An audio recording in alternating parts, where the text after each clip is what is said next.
صل على محمد يا ربي صل عليه وسلم يا ربي صل على محمد يا ربي صل عليه وسلم.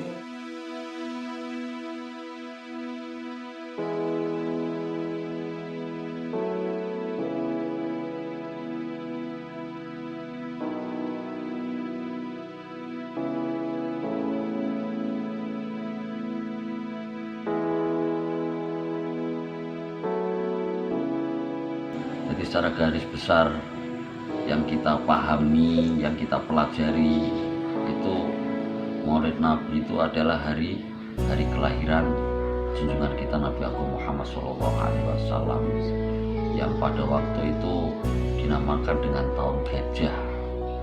Tahun gajah itu tahun dimana ada seorang raja yang dari Yaman yang artinya iri terhadap bangunan Ka'bah, sehingga mereka mengutus pasukan untuk meruntuhkan Ka'bah pada tahun itu yang ketepatan tanggal 12 Rabiul Awal tahun gajah, yaitu garis besar dari Maulid yang dinamakan dengan Maulid Nabi.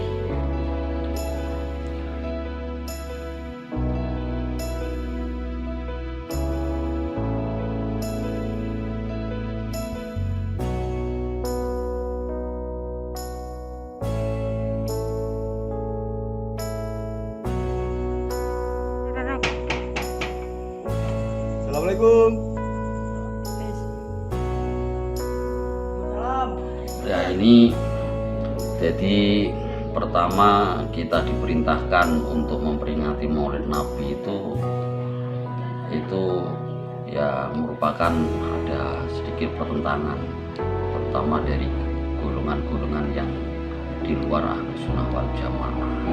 Sebenarnya peringatan Maulid Nabi itu di dalam pelaksanaan tidak harus tertentu pada hari hanya, sebab pada hari hanya yang ketepatan tanggal 12 Rabiul Awal itu dalam pelaksanaannya ya karena apa, di sana tentang landasan Maulid Nabi itu ada sebagian ulama mengatakan bahwasanya itu mustahabun, disunahkan.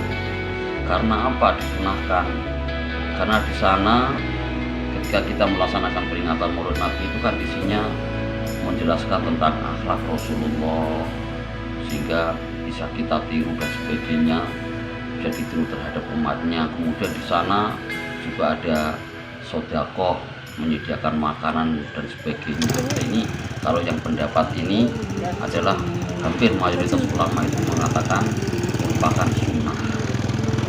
Kemudian ada sebagian ulama lagi mengatakan bahwasanya melaksanakan Maulid Nabi itu merupakan bid'ah. Bid'ah itu apa? Bid'ah itu sesuatu yang pada zaman Rasulullah tidak dilaksanakan, tapi kan bid'ahnya kan ada bid'ah hasanah. Nah, yang kita lakukan ini adalah bid'ahnya bid'ah hasanah. Banyak landasan kita melaksanakan peringatan Maulid Nabi karena kita merasa syukur. Seperti contoh Abu Lahab itu kan merupakan paman Nabi yang tidak mau iman gara-gara dia ketika Rasulullah lahir merasa senang pas ketepatan Rasulullah dilahirkan pada hari Senin kan, pada hari Senin itu ketika dia mati itu di dalam kuburnya setiap hari Senin atau pas ketepatan kelahiran Rasulullah itu azabnya diringankan. Nah, itu merupakan bentuk senang. Apalagi kita sebagai umatnya, sebagai syukur kita melaksanakan sebagai bukti bahwa kecintaan kita kepada Rasulullah, syukur atas nikmat Allah mengutus atau melahirkan sesosok orang yang mulia yang nanti menjadi akhir Nabi akhir zaman sebagai panutan kita. Itu landasan landasan yang pertama. Kemudian landasan yang kedua itu ada sebuah kejadian. Jadi ketika pada tanggal 10 Muharram itu kan orang-orang Yahudi banyak yang puasa. Alasannya apa? Nabi Musa selamat dari kejaran Fir'aun juga pada tanggal 10 Muharram. Kemudian Nabi Ibrahim selamat dari dibakar oleh Raja Namrud juga pada tanggal 10 Muharram. Itu bentuk syukur. Apalagi kita sebagai umat Islam lebih syukur. Nah, itu landasan atau dasar daripada kita melaksanakan peringatan Maulid Nabi.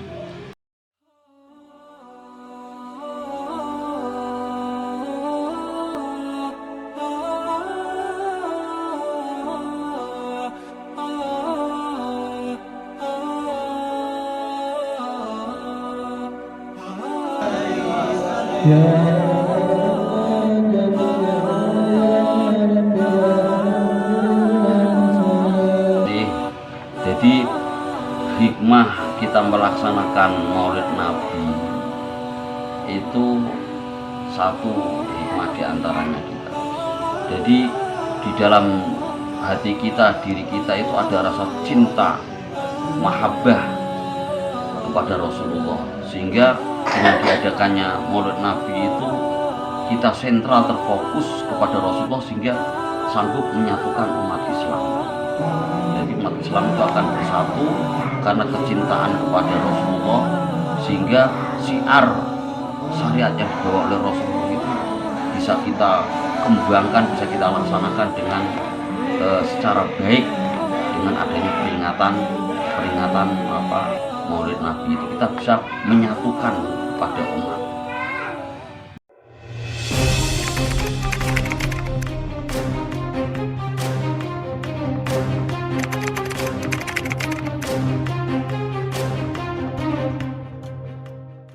Itu tentang masalah bid'ah itu memang sejak dulu memang selalu digaungkan oleh orang-orang yang tidak senang kepada ahli sunnah wal jamaah.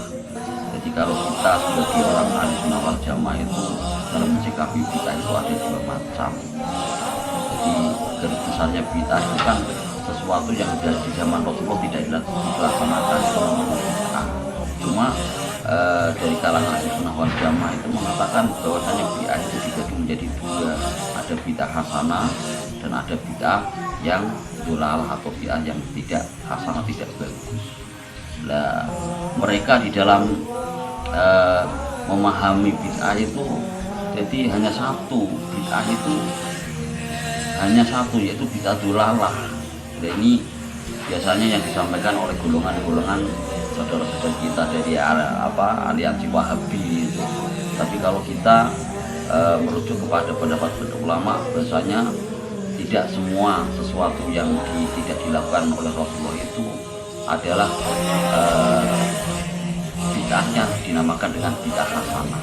Artinya bid'ah yang baik asal berlandaskan dengan ajaran-ajaran syariat Islam. Kita contohkan saja Maulid, isi Maulid itu isinya kan kita menjelaskan tentang akhlak Rasulullah, jadi perjuangan Rasulullah. Kemudian di sana ada orang yang mendermakan hartanya untuk demi suksesnya acara Maulid Nabi. Nah, itu semuanya kan kalau kita melihat dari keadaan seperti itu kan bisa dikatakan bahwasanya Maulid Nabi itu cuma tidak sekedar bid'ah tapi sunnah malahan. Kalau kita lihat dari itu kan sunnah bid'ah, bukan bid'ah. Kalau memang pendapat ulama yang mengatakan bid'ah, ya tetap dinamakan dengan bid'ah hasanah. Berbeda dengan orang-orang yang di luar ahli sunnah wal jamaah yang memang di dalam masalah itu memang ada trik unsur politik masalahnya, sehingga kapanpun tidak akan bisa menyamakan persepsi, tetap selalu bertentangan. سبيل الدموع سبيل Di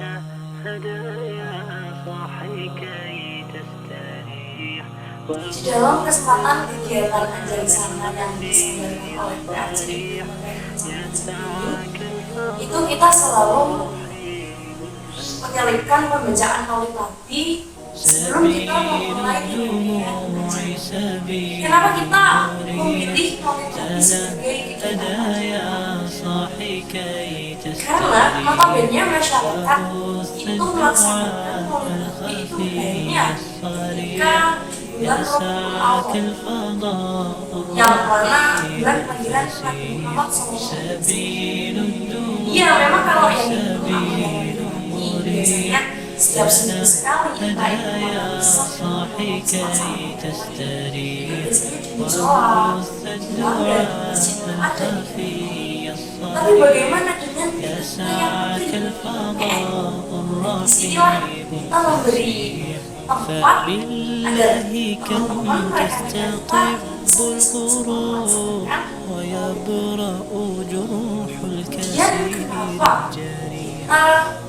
harus melaksanakan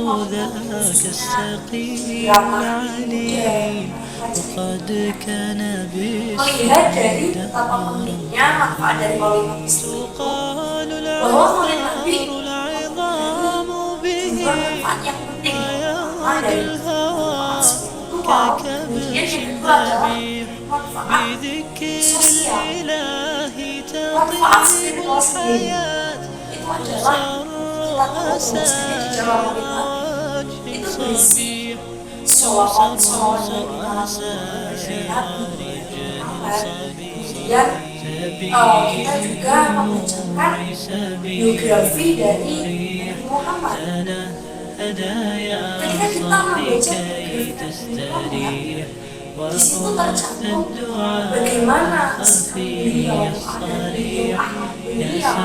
cara beliau beribadah. Dari situ kita bisa meneladani apa saja yang menjadi akhlak kemudian dari manfaat secara sosial,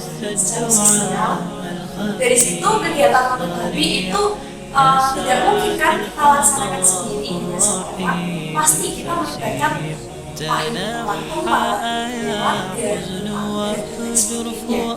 dari situ, dari perkumpulan orang-orang yang melaksanakan maulid Nabi bersama-sama, pasti akan terjalin yang interaksi sosial. Dan dari interaksi sosial itu sendiri akan meningkatkan hubungan sosial antar individu.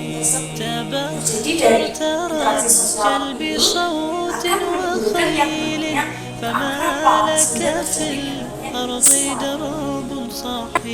nah, dari manfaat-manfaat yang bisa diperoleh dari harapannya kita sebagai pemuda, kita sebagai kader IPPNU itu bisa meningkatkan kualitas diri menjadi lebih baik, yang mana harapannya bisa bermanfaat bagi NU khususnya, kemudian kita bisa bermanfaat bagi agama besar pada sehingga pesan saya untuk teman-teman pemuda kader IPPNU terutama tetap jaga amaliyah